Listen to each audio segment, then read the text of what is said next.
Olá pessoal, vamos começar o nosso estudo de hoje relembrando um pouquinho onde a gente parou na última aula sobre modelos atômicos. O último modelo atômico que a gente descreveu foi o modelo atômico de Rutherford, que que nos diz, que o átomo é uma estrutura que contém um núcleo pequeno, positivo, e ao redor desse núcleo nós temos a eletrosfera negativa, onde os elétrons estão distribuídos de alguma forma. A questão é que o modelo de Rutherford não é a última peça do nosso quebra-cabeça de estudo de modelos atômicos. E a gente hoje vai começar a avançar um pouquinho mais nisso e começar a entender algumas coisas que são extremamente interessantes em química e também em física. Então vamos começar alguns pensamentos fundamentais, como é que a gente pensa, como é que a gente faz para estudar a estrutura interna, né? Olha o meu mouse aqui, ó, a estrutura interna de objetos do tamanho de átomos. Como é que a gente faz isso, né? A chave fundamental, e isso que é incrivelmente importante para a gente, é entender que é a luz que vai nos dar informações a respeito dessas estruturas tão pequenininhas que a matéria é formada. Então, a gente vai estudar, a gente estudou e estuda até hoje as propriedades da luz que esses átomos emitem quando eles são estimulados ou por calor ou por alguma descarga elétrica. Então, através das propriedades de luz, que a gente vai falar já já, o que eu quero dizer com propriedade de luz, que vai me dizer como é que o átomo, o que tipo de átomo, quais são as suas propriedades, algumas de suas características, né? E esse ramo de estudar a propriedade de luz que os átomos emitem na química e também na física é chamado de espectroscopia, né? Que é a análise dessa luz emitida ou absorvida por essas estruturas super pequenininhas que a gente gosta tanto e que a gente estuda aí várias vezes durante a nossa jornada escolar, certo? Então, através da luz é que a gente vai entender como, quais são as propriedades ou como são organizados esses átomos de forma, inclusive, mais interna, ok? Então, mas antes disso, vamos pensar o que é luz, né? Luz é uma onda eletromagnética. O que é onda, né? A gente não vai entrar a fundo nisso, mas onda é uma perturbação que vai se propagar no espaço. É uma perturbação que é feita desde o ponto de onde essa onda vai ser produzida. Você pensa aí, por exemplo, quando você está batendo a sua mão na água, certo? Pode ser na água empoçada lá do seu banheiro lá, quando você acaba de tomar banho ou durante o seu banho, ou pode ser essa onda produzida quando você joga uma pedrinha no lago, ela forma essa onda. Então essa onda é uma perturbação que vai se propagar. Ela vai transportar energia, ela vai transportar a quantidade de movimento, mas não vai transportar matéria. No caso, a luz é uma onda eletromagnética, é o que a gente chama de radiação eletromagnética, né? Ela é formada, como você pode ver aqui no desenho, né? Por exemplo, se você tem aqui uma carga elétrica oscilando nesse eixo aqui, certo? Vai de lá para cá, vai de lá para cá, a frequência de oscilação dessa carga elétrica, aqui no caso mais padrão possível, ela é igualzinho à frequência formada por essa onda eletromagnética que essa onda eletromagnética possui. Então ela vai oscilar e ela vai produzir essa onda eletromagnética. Então essa carga aqui vai gerar um campo elétrico aqui oscilante, que você está vendo aqui, vai de cima para baixo, que eu estou fazendo aqui com o meu mouse e que está em roxinho aí para você, e ao mesmo tempo que você tem um campo elétrico oscilante, vai formar um campo magnético oscilante aqui numa direção perpendicular aqui, certo? E você tem a direção de propagação aqui, por exemplo, da esquerda para a direita. Então isso é uma onda eletromagnética, né? Ela é formada por um campo elétrico e magnético oscilante, tudo bem? Enquanto o campo elétrico aqui é pequenininho, o campo magnético também é pequenininho. À medida que ele vai crescendo, o campo elétrico vai crescendo o campo magnético, mas nesses planos perpendiculares. E a onda vai se propagando em outro plano aqui perpendicular a esses outros dois, certo? Então, se um oscila, por exemplo, em Z, o outro oscila em X, a propagação da onda ocorre em Y, tudo bem? Sendo esses planos todos perpendiculares entre si. E, na verdade, o que a gente tem? A gente sabe que a velocidade de propagação de uma onda eletromagnética no vácuo é esse número aqui, 3 vezes 10 oitava, esse Czinho, essa constante aqui que você está vendo. Só que uma coisa muito interessante é que essa velocidade de propagação da luz no vácuo, ela depende, né? Ela se relaciona com duas propriedades, é aquilo que eu estava falando, as propriedades da luz. Duas propriedades que estão altamente relacionadas aqui, né? Que é o famoso V igual a lambda vezes F. O que é o lambda? O lambda é o comprimento da onda, né? O que é o comprimento da onda aqui na figura que você está vendo aqui no mouse? É a distância, por exemplo, entre o máximo desses dois picos em roxo aqui do campo elétrico, no caso da onda eletromagnética, certo? E esse é o comprimento de onda vezes a frequência, ou seja, o número de vezes que ela oscila em um segundo aí, né? Que você tem da oscilação dela.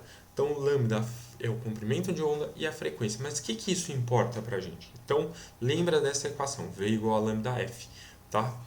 Esse lambda e esse F, numa onda eletromagnética, eles estão associados ao espectro eletromagnético. Ou seja, uma onda eletromagnética ela tem um comprimento de onda e tem uma frequência característica, que no vácuo, o produto das duas tem que dar a velocidade da luz no vácuo, tem que dar o 3 vezes 10 oitava metros por segundo. Então, basicamente, o que a gente tem, o que a gente faz, usa para você lembrar disso daí, que comprimento de onda e frequência vão estar associados, por exemplo, à cor da luz que a gente pode ver. Tem vários comprimentos de onda, tem várias ondas que que o nosso olho, né, a gente evoluiu para que acabou a gente não vê, né, algumas cores. A gente vê algumas cores que são essas daqui que você está vendo nesse gráfico, né? Engraçado, nossa, evolutivamente a gente consegue ver a sensibilidade relativa do nosso olho aqui tá no verde, no amarelo aqui, como você está vendo, né? A gente é mais sensível a esses dois, né? Com a pulsação ao vermelho a nossa sensibilidade começa a diminuir e, por exemplo, aqui, ó, no azul também a sensibilidade começa a diminuir. Mas é importante que essas cores que você está vendo aqui, a luz visível que a gente consegue ver, está associada a comprimentos de onda que vão de 400 nanômetros a 700 aí, nanômetros. Nano é 10 a menos 9 metro, certo? E claro que estão associados a uma frequência, como você está vendo aqui, ó, né? Você consegue ver a nossa frequência aqui, certinho? Então, é muito importante aqui, ó, o azul na tabela tem 4,6 vezes 10 a menos 7 metros, tá? Ou simplesmente uma frequência de 6,5 vezes 10 a 14 Hz, né?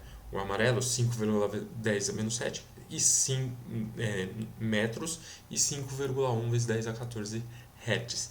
Agora, a gente tem, por exemplo, o infravermelho próximo, tá aqui, ó, 10 a 7 nanômetros, 10 vezes 10 a 7 nanômetros, menos 7 metros, desculpa, 3 vezes 10 a 14 Hz.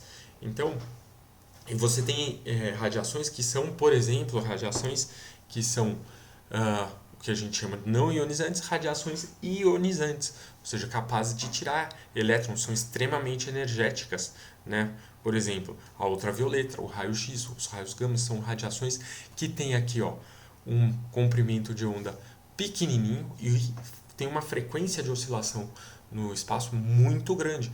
Por outro lado, aqui na nossa figura você tem, por exemplo, frequências extremamente baixas, como por exemplo ondas de rádio, a onda de celular, ou mesmo micro-ondas, que têm frequências menores e comprimentos de onda maior. Lembrando que comprimento de onda e frequência são inversamente proporcionais, certo? Então, quando eu disse propriedade de luz, lembra, por exemplo, no seu comprimento de onda, da sua frequência, que os dois estão relacionados um com o outro, inversamente proporcional, quanto um cresce, o outro abaixa, mas que tenha uma associação a esse espectro eletromagnético que vai desde as cores visíveis ao nosso olho, mas a outras comprimentos de onda e frequência que são importantíssimos, como o ultravioleta, mais energético, o infravermelho, menos energético, certo? Muito bem. Então, vamos lá. Agora um pouquinho de história, que é o que vai motivar as nossas futuras discussões. Vamos pegar, por exemplo, o átomo de hidrogênio, tá? Imagina que você tem um gás de hidrogênio, H2, certo? E encontrado um recipiente, e você nesse recipiente, onde está esse hidrogênio, você passa uma corrente elétrica nessa amostra de hidrogênio que está a baixa pressão, né? E a hora que você passa essa corrente elétrica, aí você vai quebrar a molécula de hidrogênio em átomos de hidrogênio, H e H, e por consequência você também observa, né, uma emissão de luz. Mas espera um pouco. Então vamos ver. Nessa figura A que eu estou mostrando para você, é mais ou menos o que a gente tem, por exemplo, quando a gente pega um prisma e incide luz branca nesse prisma. Você tem esse espectro que a gente chama de espectro contínuo. Essa parte mais escura, a parte que a gente não vê, a radiação infravermelha, a gente precisaria de câmeras especiais para ver isso daqui, é a radiação ultravioleta do mesmo jeito. Mas você tem esse espectro contínuo que você está vendo aqui, tá? O vermelho, o amarelo, o verde, tudo as linhas bem contínuas. Muito bem. O que acontece nesse caso que você passou a corrente elétrica nessa amostra gasosa de hidrogênio que acabou emitindo luz? Você obtém a luz aqui de baixo, o que a gente chama de as linhas espectrais do hidrogênio. O que acabou acontecendo? Esses átomos excitados de hidrogênio, tá, acabou gerando essas linhas espectrais, em que você percebe nitidamente comparado com a figura A, né, quando você basicamente você fez essa estimulação por corrente elétrica dessa amostra gasosa, e aí você separou os átomos de hidrogênio, e aí eles acabaram emitindo essa luz, e você deixou essa luz passar por um prisma e obteve essas linhas espectrais que não são contínuas. A gente está vendo que elas são discretas, você não tem continuidade, elas estão separadas aqui, principalmente aqui nessa parte visível aqui. A gente vê que a parte mais visível do hidrogênio é a mais brilhante, é a vermelha, né, que está em torno de 656 nanômetros, mas você também tem a infravermelha aqui, e você também tem a ultravioleta, né? Então, algo aconteceu aí. Você não tem um espectro contínuo de emissão do átomo de hidrogênio, né? Então, você tem uma coisa que é diferente, até não esperada. Por exemplo, se pensar no modelo de Thomson, o modelo de Thomson esperaria um resultado assim, ó, tá? Um espectro contínuo, que você tem lá simplesmente um fluido positivo e elétrons distribuídos nesse fluido positivo. Então, algo está acontecendo de novo. E alguns cientistas tentaram explicar o que estava acontecendo, né? Tentaram explicar exatamente essas linhas espectrais e criaram o que a gente chama de linhas espectrais, as séries de Balmer, a série de Heidelberg, a série de Lyman. Você tem várias séries para explicar esse tipo de emissão do hidrogênio. Por exemplo, a série de Balmer, ela era explicada que o comprimento de onda aqui ele é proporcional a um número inteiro, tá? N ao quadrado sobre N ao quadrado menos 4, certo? Então, por exemplo, e a gente colocava aqui, tá? O N3, 4, 5 e assim vai, ok? Muito bem. E, por exemplo, você tinha uma série, que é a série de Heidelberg, tá? Que o inverso do comprimento de onda era proporcional a essa expressão, 1 sobre 2 ao quadrado menos 1 sobre n ao quadrado, em que esse n era aqui, 3, 4 e 5, certo? Então, esse n aqui, 3, 4 e 5, associaram à série de Heidelberg. Então, eles estão tentando explicar essas séries, o que significa essas séries. Eu vou voltar um slide para você ver. A série de Balmer tentava explicar essa parte do visível, tá? Bem, Cada uma linha está associada a um n que você está vendo aqui, certinho? N ao quadrado menos 4.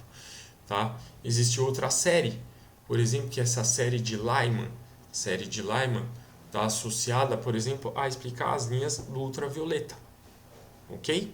Muito bem.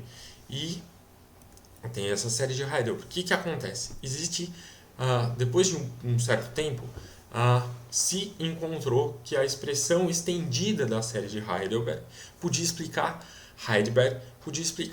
várias outras linhas espectrais. E a frequência que está associada à cor ela é dada pelo R, certo? Pelo N1, então vai ser a linha, cada linha de emissão vai ser dada pela frequência, essa constante aqui, que é a constante de Heidelberg, 3,29 vezes 10 a 15 Hz, 1 sobre N1 ao quadrado menos 1 sobre N2 ao quadrado. E o N1 pode ser 1, 2 e assim vai, sendo que o N2 é sempre N1 mais 1, N1 mais 2 e assim por diante. Né? Então, por exemplo, essa expressão ela é uma expressão muito importante, porque ela traz a série de Lyman. A série de Lyman é quando você coloca o N1 igual a 1. Tá? E o N2 pode ser 2, 3 e assim vai. Por exemplo, a série de Balmer é quando você coloca N1 aqui igual a 2 e o N2 vai ser 3, 4 e assim vai. Tá? Então, nós temos que essa expressão estendida de Heidelberg consegue explicar a série de Lyman, que é a série do ultravioleta, e consegue também explicar a série de Balmer, que é a série do visível do átomo de hidrogênio. Tá?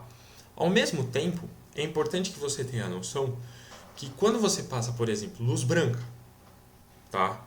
Através do vapor formado por um dado elemento químico, né?